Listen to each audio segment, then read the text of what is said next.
O Cinejornal começa agora e nesta edição a gente vai direto para a cidade histórica de Ouro Preto, em Minas Gerais, que é Patrimônio Cultural da Humanidade, para falar dos 20 anos da Cineop, a Mostra de Cinema de Ouro Preto.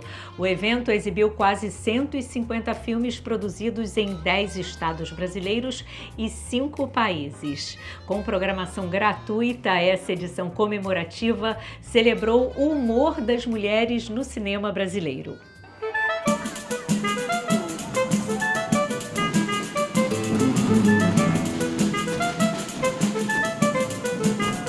A Cineop é o tipo de mostra que deixa a gente sem fôlego. E não é só por conta dessas ladeiras íngremes aqui de Ouro Preto, não. É que a gente tem que correr para aproveitar 6 dias de evento, com quase 150 filmes exibidos, mais de 130 convidados, 30 rodas de conversa, lançamento de livros, oficinas, shows. Ufa! É muita coisa, mas no meio dessa maratona cinematográfica, uma temática me chamou a atenção. Foi a da sessão histórica que mergulhou no humor das mulheres no cinema brasileiro. Um recorte pouco explorado normalmente e bastante provocador. Qual foi o significado dessa noite para você e num evento também tão importante para o cinema brasileiro? Eu revi a minha carreira no cinema. Eu achei que eu só vinha ser homenageado, que ia ser uma coisa mais estanque.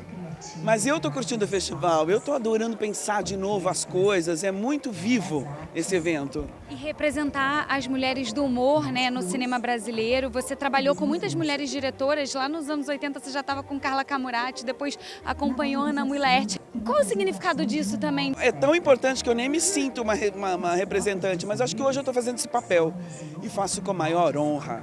Eu acho mulher brasileira do babado, entendeu? Eu acho a gente sensacional.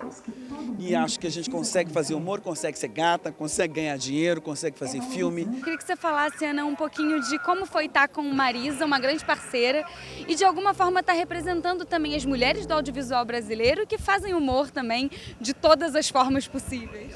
Sim, foi muito bom. Primeiro que eu não vinha a Ouro Preto há muito tempo, é um lugar que eu amo. E também estar aqui podendo homenagear a Marisa, que é uma amiga desde os 15 anos de idade, uma vida inteira. Né? Conheço ela antes até dela querer ser atriz, ou eu querer ser diretora, né? E juntas construir um sonho e ver esse sonho hoje realizado. Foi muito legal, muito emocionante. O meu humor sempre ele pode ser visto como humor ou não.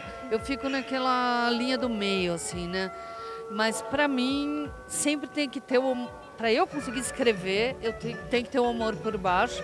E os filmes que eu mais amo têm humor misturado. Eu acho que a vida é tragicômica. A temática histórica está centrada, né, nas mulheres que fazem humor, mas você também comentou uma coisa muito interessante, que o cinema brasileiro sempre foi muito masculino. Então, como é que se vê também numa mesa cheia de mulheres de diferentes gerações podendo discutir e vendo que as coisas mudaram um pouco também?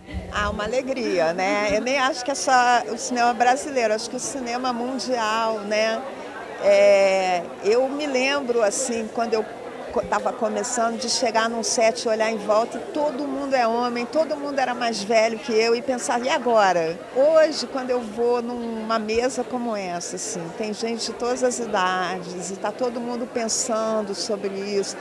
É maravilhoso, né? Eu acho que o humor que realmente me interessa mais é uma espécie de humor assim humanista, porque eu não gosto quando a gente está rindo dos personagens, sabe?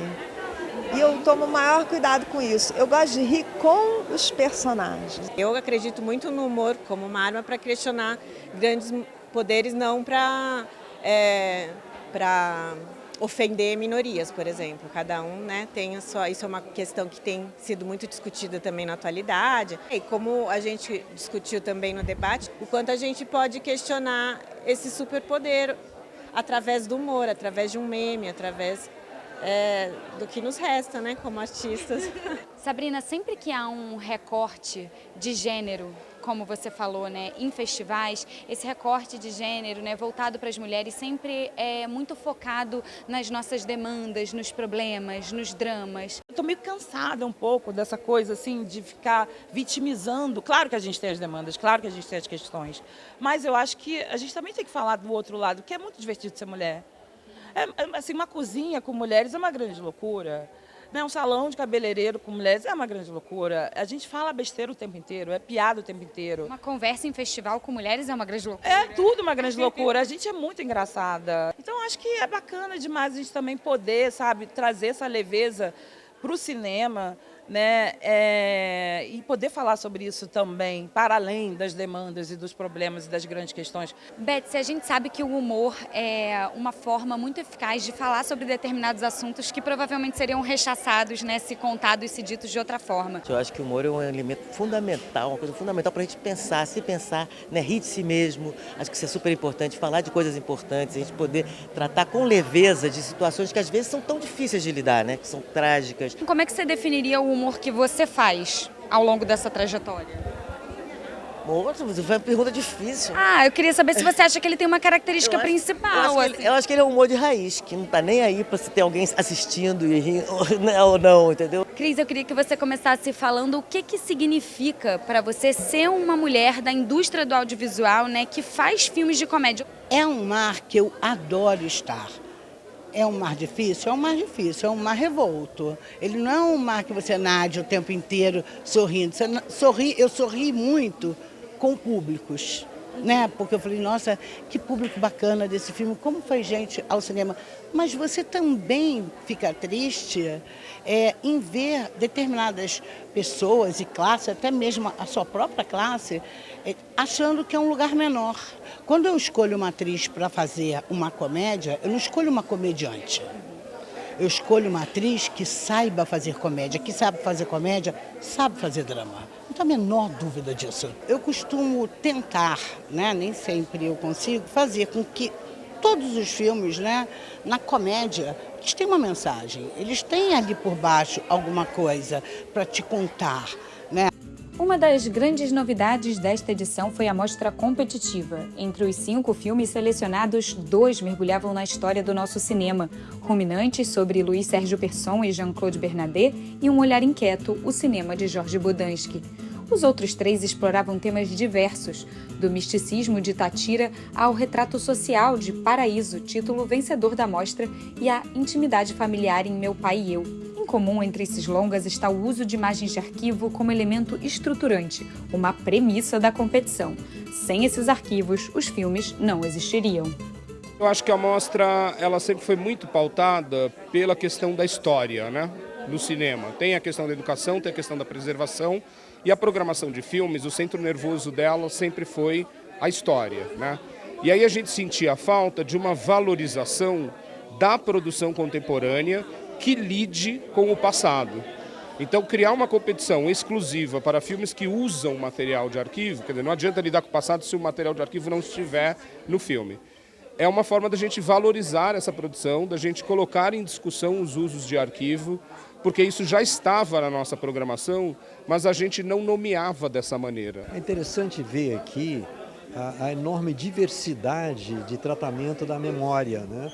Quer dizer, memória não é só recuperar uma coisa antiga, é muito mais do que isso. Isso que a gente está vendo aqui, discutindo aqui, né? É uma forma de viver o presente, né? Uma forma de entender o presente, trabalhar a memória. Em sintonia total com Ouro Preto, que é patrimônio cultural da humanidade, a mostra transforma cada espaço em sala de projeção, com destaque para as exibições ao ar livre aqui na Praça Tiradentes, que são um espetáculo à parte. A Cineop é um evento muito especial, né? E essas 2 décadas de existência faz a gente revisitar aquilo que começou como uma ideia de tratar cinema como patrimônio, e 20 anos depois a Cineop é um projeto de nação, porque aqui a gente está falando de preservação como estratégia de desenvolvimento de um país. Então é tudo muito carregado de significado. Não é à toa que a gente instalou um cinema na praça, atraindo um público que muitas vezes está chegando pela primeira vez, né? Está assistindo e tendo essa experiência ao ar livre, com direito a aquecedor, porque aqui está um pouco friozinho. Enfim, é todo um contexto que nos inspira a continuar seguindo. Quando a gente fala de alfabetização audiovisual, Maria Angélica é uma referência desse país. Queria que você falasse o significado de ser homenageada numa mostra que, de alguma forma, faz um encontro de tudo isso, né? Eu encontro, enfim, produz novas ideias, produz grupos E então eu estou muito feliz pessoalmente e muito feliz também institucionalmente por essa conquista, né? João, receber essa homenagem num evento, né, a gente recuperando a memória das primeiras edições da Cineop, a gente te viu em tantas daquelas imagens, em tantos daqueles encontros. Você há tanto tempo estuda, né, o cinema como a materialidade do cinema, né? O cinema como lugar, o cinema no que ele tem de tangível. E aí receber a homenagem aqui com alunos presentes, qual é o significado para você dessa noite? Eu acho que isso é uma trajetória de uma vida, onde o ano passado eu completei 43 anos de docência na área do cinema, né? Então eu acho que o importante, eu acho que ganha um sentido na Cineop o fato dela superpor história, educação e cinema.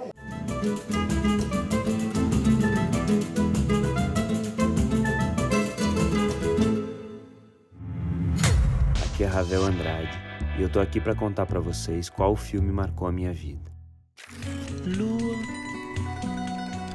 manda tua luz prateada despertar o meu amado. Quero matar os meus desejos, sufocá-lo com meus beijos. Madame Satã, dirigido por Karim Ainous, é um filme que marcou a minha adolescência e um filme que me atravessa até hoje. Se tu não tá satisfeito com meus tratos, puto, evapora! Ele conta a história de João Francisco dos Santos, um boêmio que vive no bairro da Lapa, no Rio de Janeiro, na década de 30, e que sonha em ser uma estrela dos palcos. Boa noite, madamas e cavalheiros! Eu sou Jamaci, a formosa feiticeira da floresta. O que mais fica marcado em mim nesse filme é a grande atuação do Lázaro Ramos, que é algo extraordinário, uma das grandes atuações do nosso cinema brasileiro até hoje, junto com essa paixão que o Karim tem pelo cinema e essa poesia delicada e violenta ao mesmo tempo que o Karim traz no filme. Ao que me consta, eu não lhe devo nada, porque a quem eu devo eu pago. Na minha casa só se come quando Deus dá, e por acaso se faltar, Virgem Maria completa. A minha cena preferida é a cena em que o João volta para casa depois de ter sido preso e se reencontra com Laurita e com Tabu. E a gente vê esses personagens ali dentro da própria liberdade, debaixo do próprio teto, sendo felizes de alguma maneira, mesmo sofrendo tantas violências. A gente vê esses personagens sorrindo e a gente vê um jogo de cena incrível que acontece entre esses atores que são grandes atores do nosso cinema. Genza desenxabida. Tu nem pra me fazer uma visita. Eu fiquei com medo.